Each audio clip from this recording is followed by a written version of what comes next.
दोस्तों अब हम बात करते हैं मन्नापुरम फाइनेंस लिमिटेड कंपनी की, जिसका क्वार्टर थ्री का रिजल्ट कंपनी ने आज डिक्लेयर कर दिया है। तो चेक करते हैं कंपनी का क्वार्टर थ्री का रिजल्ट कैसा है, पर उससे पहले चेक करते हैं कंपनी के फंडामेंटल्स।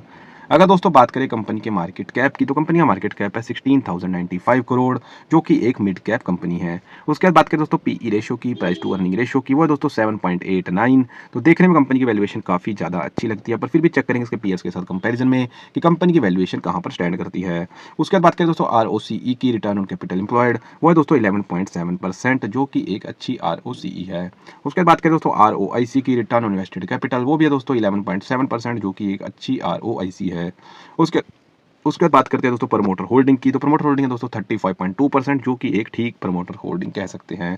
उसके बाद बात करें दोस्तों डेट टू इक्विटी रेशो की, तो डेट टू इक्विटी रेशो दोस्तों 3.11। तो कंपनी के ऊपर यहाँ पर भारी भरकम डेट दिखाई देता है, पर मैं आपको बता दूं ये एक फाइनेंस कंपनी है, और फाइनेंस कंपनी का मेन बिजनेस होता है पैसे को डेट पर लेकर उसको आगे देकर उसके ऊपर इंटरेस्ट कमाना, जिसकी वजह से कंपनी की बुक्स के अंदर डेट बना रहता है, और उसी वजह से डेट टू इक्विटी रेशो हमें यहाँ पर ज़्यादा दिखाई देती है, जो कि एक फाइनेंस या कोई भी बैंकिंग कंपनी के लिए एक नेगेटिव बात नहीं है।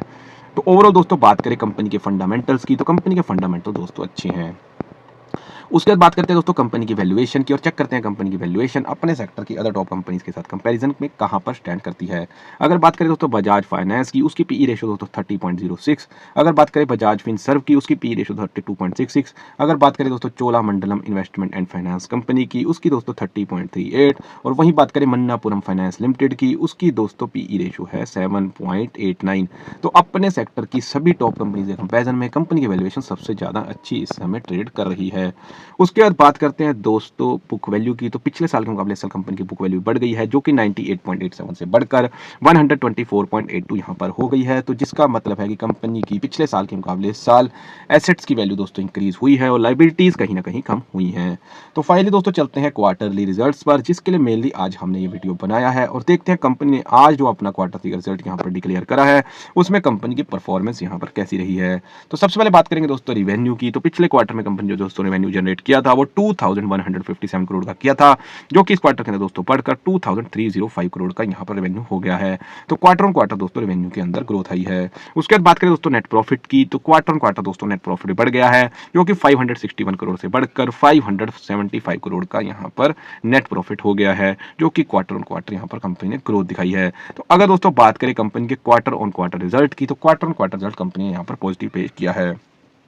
उसके बाद दोस्तों देख लेते हैं year on year quarterly company का रिजल्ट की, कंपनी की ईयर ऑन ईयर क्वार्टरली यहाँ पर परफॉर्मेंस कैसी रही है।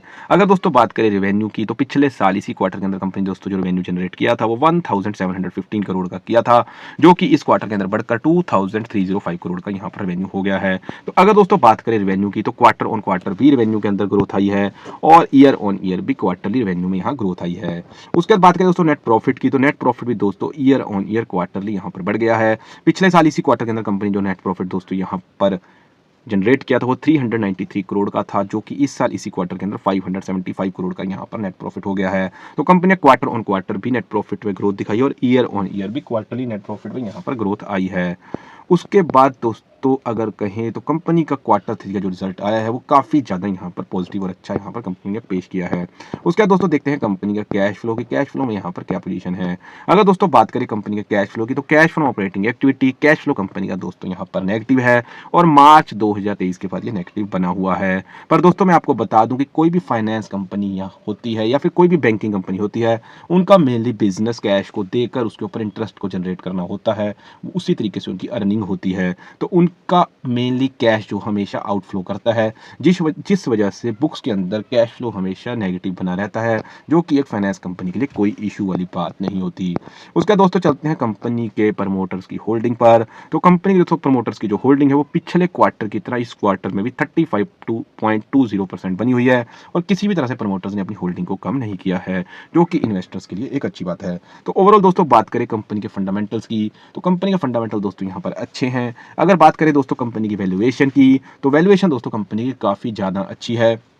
अगर बात करें दोस्तों कंपनी की बुक वैल्यू की, तो पिछले साल के मुकाबले इस साल कंपनी की बुक वैल्यू भी बढ़ गई है। उसके बाद बात करें दोस्तों कंपनी के क्वार्टर 3 के रिजल्ट की, तो क्वार्टर 3 का रिजल्ट भी दोस्तों कंपनी का काफ़ी ज़्यादा अच्छा और पॉजिटिव आया है। कंपनी ने क्वार्टर ऑन क्वार्टर सेल के अंदर भी ग्रोथ करी है। कंपनी ने quarter on quarter net profit में भी ग्रोथ करी है। कंपनी ने ईयर ऑन ईयर भी क्वार्टरली नेट प्रॉफिट में ग्रोथ करी है। वहीं कंपनी ने year on year quarterly sales में भी ग्रोथ करी है या फिर रेवेन्यू में भी ग्रोथ करी है। उसके बाद बात करें दोस्तों कंपनी के कैश फ्लो की, तो कैश फ्लो भी दोस्तों यहाँ पर नेगेटिव है। पर मैंने आपको बताया है कि बैंकिंग या फाइनेंस कंपनी के लिए नेगेटिव कैश फ्लो का कोई इशू वाली बात नहीं होता।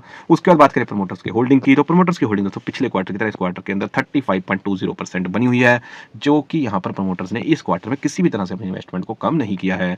तो दोस्तों ये था क्वार्टर 3 रिजल्ट का एनालिसिस मन्नापुरम फाइनेंस लिमिटेड का। बाकी आपको मेरी वीडियो कैसी लगी आप हमें कमेंट सेक्शन में बता सकते हैं। अगर दोस्तों वीडियो अच्छी लगी तो मेरी वीडियो को लाइक करें और आगे भी आप क्वार्टरली रिजल्ट्स की अगर वीडियोस देखना चाहते हैं तो मेरे चैनल को सब्सक्राइब करें। Thank you very much.